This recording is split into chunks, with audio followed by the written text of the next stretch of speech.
Good evening, everyone.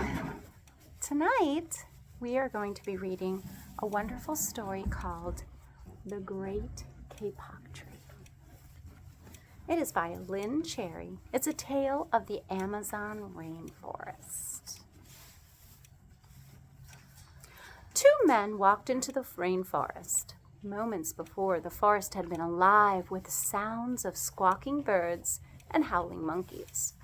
Now all was quiet as the creatures watched the two men and wondered why they had come. The larger man stopped and pointed to a great kapok tree. Then he left. The smaller man took the axe he carried and struck the trunk of the tree. Whack! Whack! Whack! The sounds of the blows rang through the forest. The wood of the tree was very hard. Chop! Chop! Chop! The man wiped off the sweat that ran down his face. Whack! Chop! Whack! Chop! Soon the man grew tired. He sat down to rest at the foot of the great kapok tree. Before he knew it, the heat and the hum of the forest had lulled him to sleep.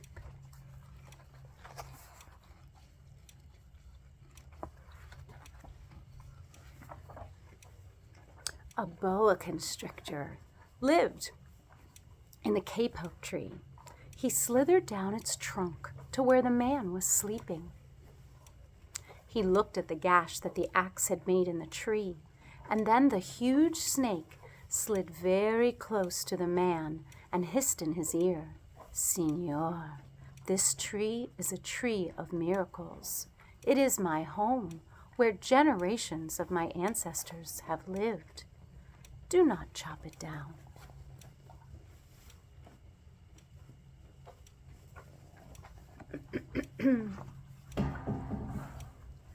A bee buzzed in the sleeping man's ear. "Signor, my hive is in this kapok tree, and I fly from tree to tree and flower to flower collecting pollen. In this way, I pollinate the trees and the flowers throughout the rainforest. You see, all living things depend on one another."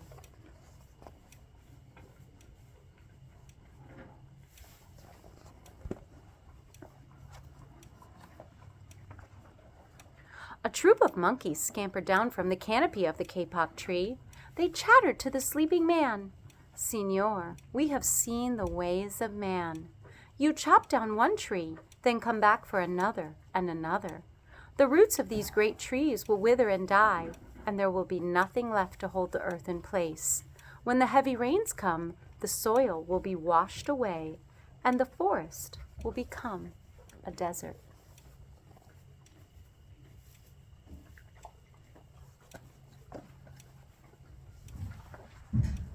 A toucan, a macaw, and a cock of the rock flew down from the canopy. "Signor," squawked the toucan, "you must not cut down this tree. We have flown over the rainforest and seen what happens once you begin to chop down the trees. Many people will settle on the land. They set fires to clear the underbrush, and soon the forest disappears. Where once there was life and beauty, only black and smoldering ruins remain." And those beautiful birds.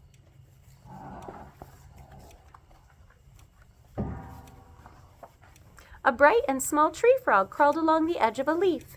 In a squeaky voice, he piped in the man's ear, "Signor, a ruined rainforest means ruined lives. You will leave many of us homeless if you chop down this great kapok tree." You see the little frogs?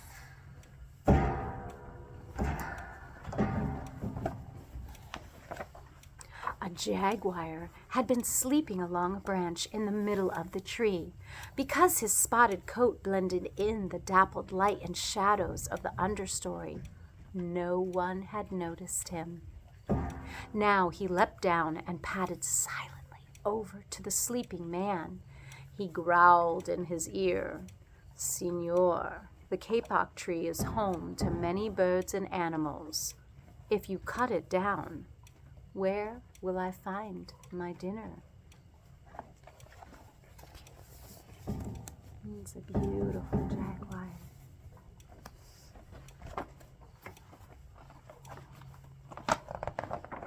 4 tree porcupines swung down from branch to branch and whispered to the man, "Senor, do you know what we animals and humans need in order to live? Oxygen. And Senor, do you know what trees produce? Oxygen. If you cut down the forests, you will destroy that which gives us life."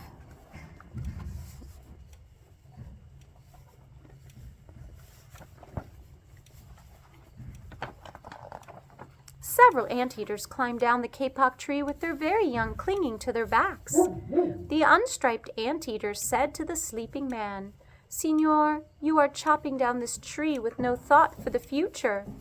And surely you know what happens tomorrow depends on what you do today. The big man tells you to chop down a beautiful tree.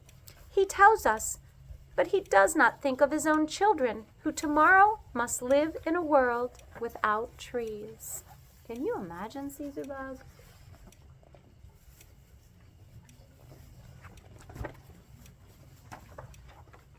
A 3-toed sloth had begun climbing down from the canopy when the first man appeared. Only now did she reach the ground. Plodding ever so slowly over to the sleeping man, she spoke in her deep and lazy voice. "Senor, how much is beauty worth? Can you live without it? If you destroy the beauty of the rainforest, on what would you feast your eyes?" And here she is with her baby.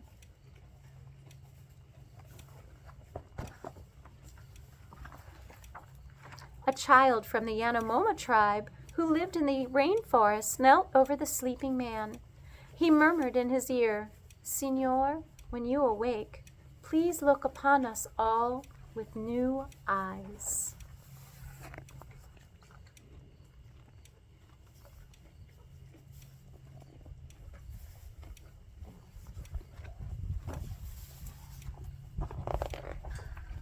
The man awoke with a start. Before him stood the rainforest child, and all around him, staring were the creatures who depended upon the great kapok tree. What wondrous and rare animals they were.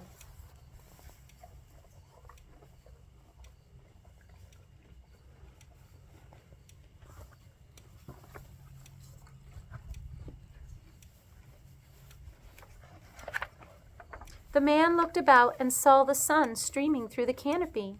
Spots of bright light glowed like jewels amidst the dark green forest. Strange and beautiful plants seemed to dangle in the air, suspending from the great kapok tree. The man smelled the fragrant perfume of their flowers. He felt the steamy mist rising from the forest floor, but he heard no sound, for the creatures were strangely silent.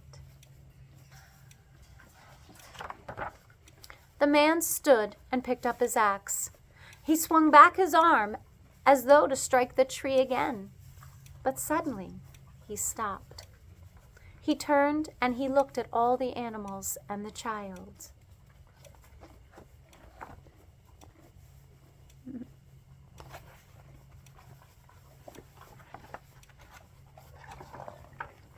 He hesitated. Then he dropped the axe and walked out of the rainforest.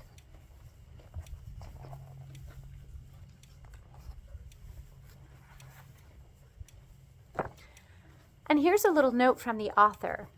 Dear readers, I wrote The Great Kapok Tree to let the world know what happens to the rainforest creatures and to the entire planet when rainforests are destroyed. I hope that after reading this book, you will help save the rainforests. The Great Kapok Tree is about the Amazon rainforest, a tropical rainforest, but we have a temperate rainforest in the Pacific Northwest of the United States that we must protect too. Please care for Mother Earth. Together, we can all make a difference. The end.